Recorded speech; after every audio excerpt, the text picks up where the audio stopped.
La missatgera de Maria de Bell-lloc. Un jorn que des de ma cambra guaitava tristet al cel, vegia arribar una ocella que en cercava colliment.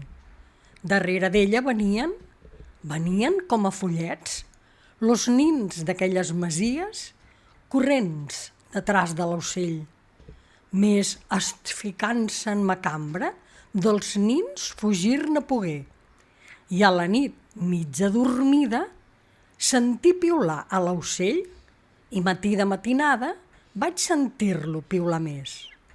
Ai, vaig dir-la, bona ocella, així es trobis tos fillets que la mainada ahir va fer presoners. Com m'embulles sota l'ala portar-me'n aquests paper, a qui el meu cor t'adora, més que a tu en el teu niuet, i tornar-me'n la resposta com més prompte puga ser. La meva au se n'és anada, ja fa dies que l'esper. Digues, au, per què no tornes? Caçador, te n'ha malmès?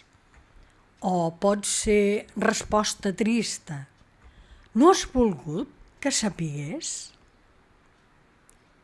Heu escoltat La missatgera de Maria de Bell-lloc.